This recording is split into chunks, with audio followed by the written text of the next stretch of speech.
Welcome back to the Road to NBA 2K21 series on my channel. Hope you're doing well.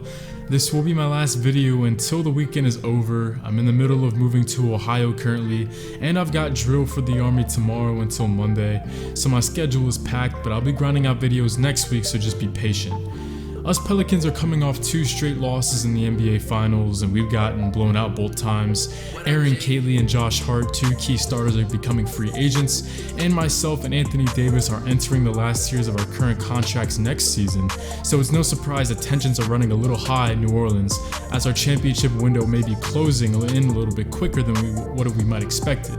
I'm coming off my first ever All-Star season in my 4th NBA campaign with averages of 17.5 points and an NBA leading 11.5 assists per game, and my future looks bright on an individual scale. But with so many moving parts in our organization at the current rate of time, the future does look a little bleak on a team scale. I hope the GM keeps around at least Ahron Kately, but with Josh Hart's continued inconsistency, it's no surprise that he might walk, and that may lead to some dismay with the fans. I've been thinking about talking with the GM about the lack of moves made recently to improve the roster and encourage him to spend a little bit more money for us to get over the hump, and spoiler alert, I do at the end of this episode, so stay tuned to find out how that goes. Ahron is the only hometown friend on an expiring deal, and for a multitude of reasons, he may be signing away from Los Angeles this offseason and playing for his 3rd NBA team in his 6-year NBA career. Think back to the playoffs and you'll understand why he's unhappy. The Lakers finished 7th in the West, already underachieving, and then they took on crosstown rival the LA Clippers in the first round, and had a chance to force a winner-take-all Game 5, but the Lakers took out Ahron near the end of the game for whatever reason. LeBron missed some clutch free throws when Ahron's the best charity stripe shooter on the team, and the Lakers went home empty-handed, and it looks like the straw that broke the camel's back, as Ahron looks to be on his way out, and for another reason which I'll get to later. Deshaun Christian hasn't had any issues really with the Mavericks in his career. The Mavericks were the NBA's streakiest team this season, however, had a chance to knock off Portland in the conference semifinals as Dallas got really hot when playoffs came around, but they came up just shy, losing the deciding game. Deshaun continues to be a lights-out scorer, super high efficiency, and has started to branch out his game to become more of an all-around player, and if the Mavs can fix their consistency issues, then Deshaun may be the next friend to win an NBA championship after Ahron did a couple seasons ago. Deshaun is under contract until the end of next season. Speaking of NBA championships, the Blazers have been close so many times to winning a ring, but continue to fall short of their ultimate goal, most recently falling to us off of Richaun Holmes' legendary game-winning and series-winning layup on the live stream last season in the conference finals. Regardless though, Donnie's future in Portland is pretty player-friendly. Next year his deal expires, with the exception of a player option that would keep him around 1 more year in Portland if he decides to take it. With the roster that the Blazers trot out every night, it's championship or bust for Donnie and my rival Damian Lillard. With the hometown friends season wrap-ups out of the way, let's start to get into the meat of the offseason. Starting it off with player retirements, there was a couple very notable ones, including Dwight Howard, Kyle Korver, the Miami Heat's all-time leading rebounder Udonis Haslem, multiple-time All-Star Andre Iguodala, but perhaps the biggest retirement we'll probably ever see on the road to NBA 2K, LeBron James. Very surprising, however, we have talked about this for a few seasons now. LeBron's per-game stats have been dwindling in the series, and it seems that Father Time has indeed caught up to King James. If Ahron wasn't already on his way out, this news probably sealed his decision to pack his bags and leave Lakerland, and he'll most likely sign somewhere else this offseason.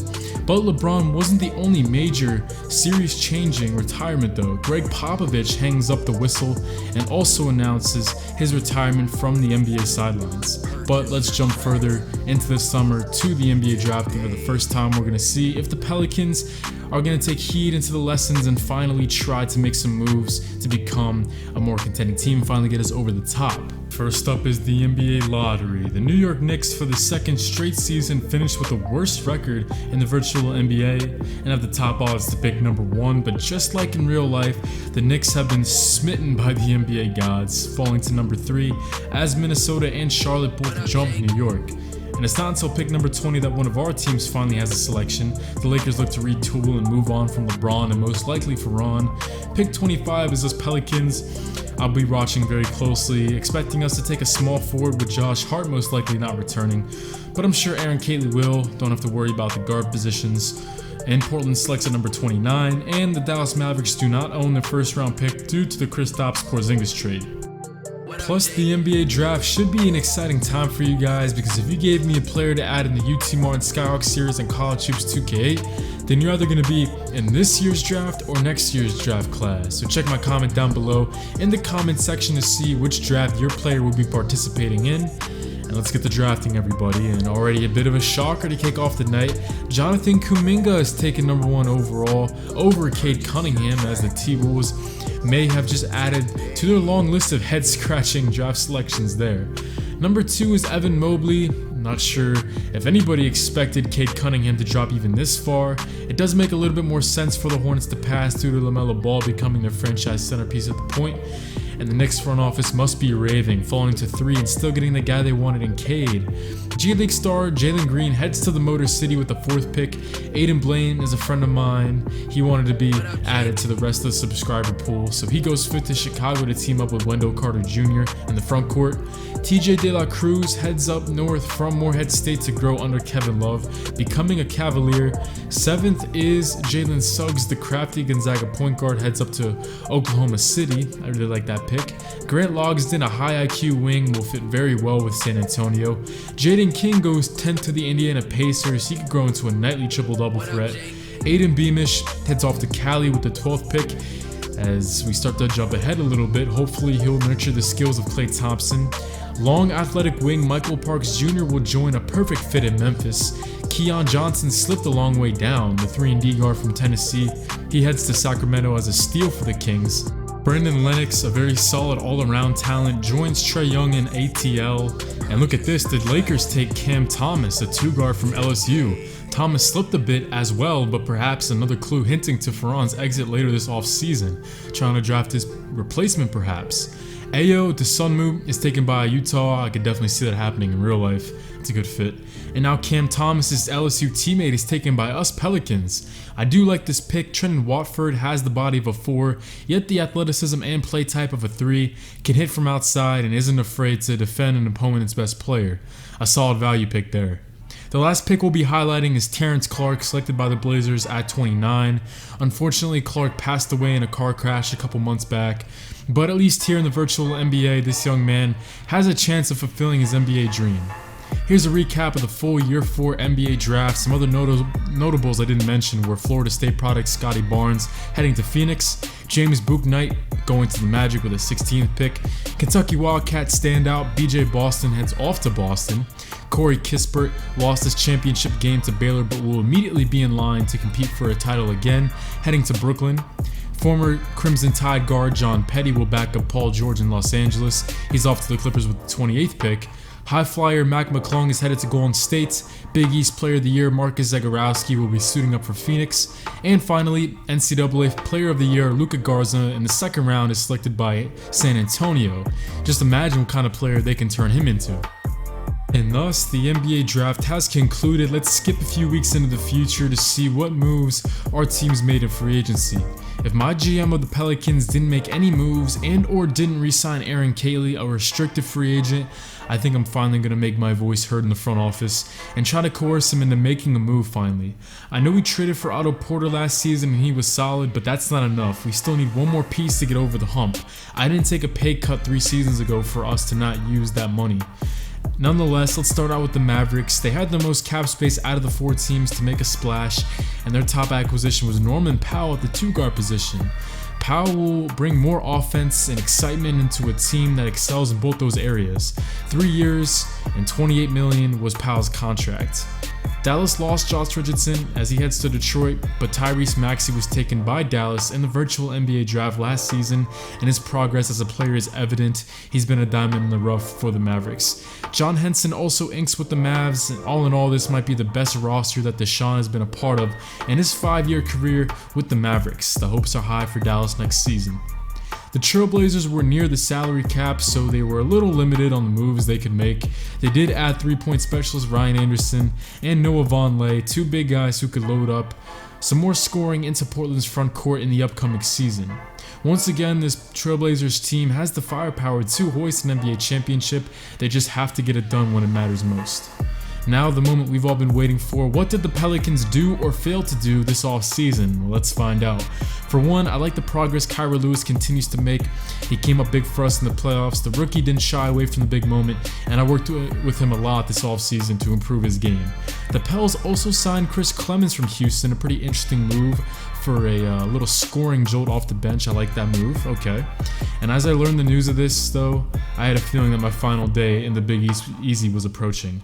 Marcos Silva is the top-rated shooting guard on the Pelicans roster, meaning Ahron Kately, who was a restricted free agent, was let go of and signed elsewhere. Not only did Kately not talk to me about it before throwing up the peace sign, but the Pelicans front office didn't let any of us know they were looking to go in a different direction, and thus the former number 4 overall pick and my former college teammate Kately puts pen to paper with another organization. Despite his collapse in the NBA Finals, surely the Pelicans would at least re-sign Josh Hart, right? Well, that's also not the case. Otto Porter is in line to be the starting small forward for New Orleans next season, and this team looks thinner and thinner as we jump further on, but at least Anthony Davis is here. But I can't imagine the Brow is too happy with the moves or lack thereof by the Pelicans, as New Orleans also didn't sign Nicolo Melli back, one of our most important bench pieces. At the center position, we signed Cheick Diallo. Whoopee. We'll put the Pelicans on hold for a second as Fran's free agency decision is finally announced. Set in stone, he signs with the New York Knicks. Wow.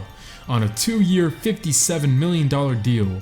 Fran loves the big markets. You guys already know that.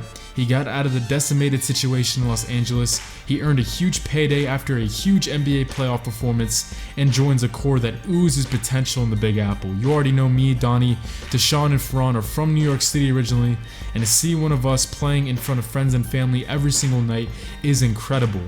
The Knicks have finished as the last team in the NBA twice in a row within the series, but with Ferran, number 3 overall pick Cade Cunningham, Emmanuel Quickley, and Julius Randle's emergence, and a healthy Mitchell Robinson, we may see the Knicks make a jump in the road to NBA 2K21 similar to their jump they made in the real-life NBA this season. Man, that roster is going to be fun to watch.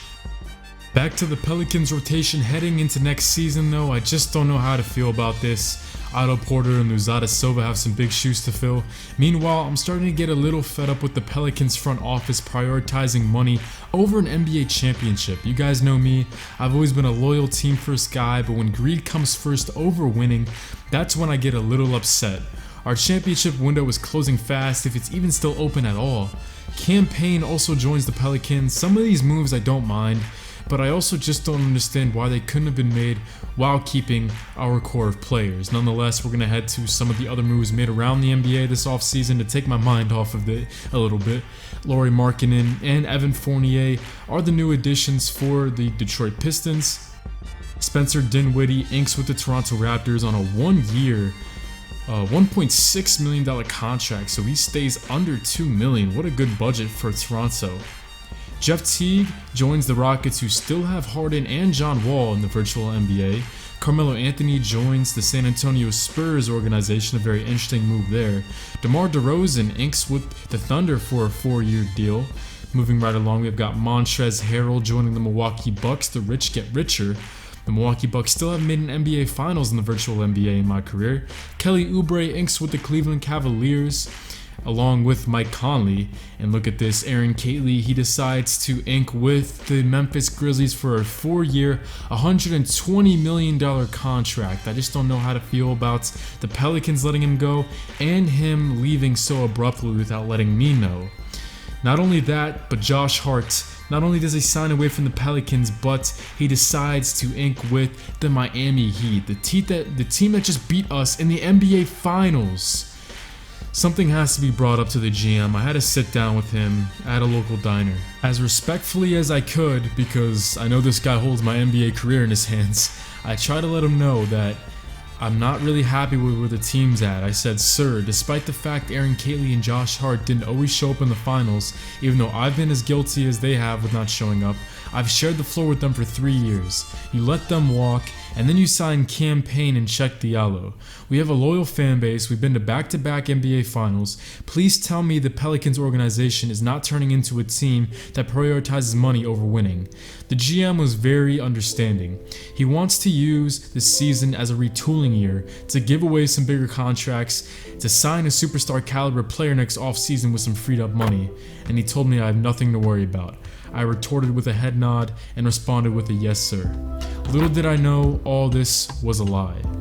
As training camp winded down, I continued to work on my craft. I stayed after practice and built a rapport with my new teammates. But after a while, New Orleans started to feel different. My newer teammates avoided me in the locker room. Josh Hart and Ahron Kately, who I've been keeping in touch with since they left, they started to leave my calls to collect. And the family atmosphere we built in New Orleans over the past 4 seasons started to wither away. I never watched that much sports programming in my career, but after practice one day I decided to tune in while I was bored. And when I saw ESPN's top headline, it made it all make a lot more sense. Pelicans GM airs some dirty laundry. That was the headline, and I was in shock of what the comments I heard. Our GM, after calming me down, convincing me that this would be nothing more than just a leap year, sold me out, twisted my words, and made it seem like at that meeting at that diner a couple weeks ago, I thought that Ahron Kately and Josh Hart were no good. He told the press that us 3 had beef, and that's the reason why they left. Not because the GM was cheap, but because apparently I was talking behind their back, which was a complete fabrication, and it sounds like these lies are just to cover his own butt to the fans for not re-signing Kately and Hart. It doesn't even make any sense. I didn't make any comments about Ahron Kately or Josh Hart to him in a negative light, much less before they left New Orleans. So all this is just baseless conjecture, but the fans and the media seem to be believing it, and I was on the hot seat as we went into NBA preseason time and training camp winded down. And when the NBA preseason rolled around to open up the preseason slate, we would host the club that knocked us off in the NBA Finals a season ago, the Miami Heat, with newly acquired Josh Hart. I tried to converse with Hart pregame, but he wanted no part of me. Fair enough. It seems like everybody is really taking heed into the GM's comments. It was blasted all over social media, all over SportsCenter, which is just another reason why I can't stand a lot of sports programming, just looking for the next headline to draw some clicks and turn some heads. Nonetheless, I'm back here in New Orleans feeling good. I'm ready to hop back into the NBA season. We'll run through one game of the preseason to get our bearings and do some running with Marcos Silva and Otto Porter. Got some new fresh faces in the starting lineup, but as I caught this inbound, something happened that I would have never expected in my entire time here in New Orleans. The entire crowd of about 14,000 people on stand here tonight rained out with thunderous boos the first time I caught the ball and took it up the floor. And that honestly was a shock to my system. We turned into one of the NBA's best teams at home last season. These fans have loved me and I've loved them, but more boos come out here as I take my first shot at the NBA preseason and hit nothing but air. It's really messing with my psyche, having all these people turn on me. New Orleans was my home for 4 years, but I just don't know how to feel about this. Listen to this chant right here. Scouting. Sometimes that's a false prophecy, though, and you have to adjust to what the other team is coming out and running. You do some of the things that he's done recently, and you're bound to hear a chant like this. And they're saying, trade him, trade him. Man, 4 years here in New Orleans, giving my blood, sweat, and tears to this organization, and it's gonna end like this. I gotta try to ignore them and just try to win some games here. Bounce pass was out of Silva. He misses the 3. I go up for the second chance, and my layup is rejected, sent into the 5th row. At this point, I was done. They were booing me again for the 3rd straight time, 3rd straight possession. I had enough. I'm done with New Orleans. That's it. I called to the coach, tugged on my jersey saying I want out. Kyra Lewis checks in, and immediately I grab my stuff from the locker room. I head up right to the GM's office and I tell him straight, hey, obviously what you told to the media was not true. You're a liar. You just try to cover your own butt, and I'm done. I gave this organization 4 whole years of my career, but obviously the fans don't want me here. It's clear that you don't want me here. Some of the new teammates think I'd badmouth them, the ones who don't know me, and I'm done. My reputation has been soiled here, and I guess this is what he wanted. If he wants to go in a different direction, then fine. Get rid of our core, because I know some of the other players feel the same way, and the GM just tried to smile, laugh it off like it was no big deal. It looks like my Pelicans career has finished on a pretty sour note. What team will I get traded to before my 5th NBA season kicks off? Find out next episode on the road to NBA 2K21. Hope you enjoyed the cutscenes today, everyone.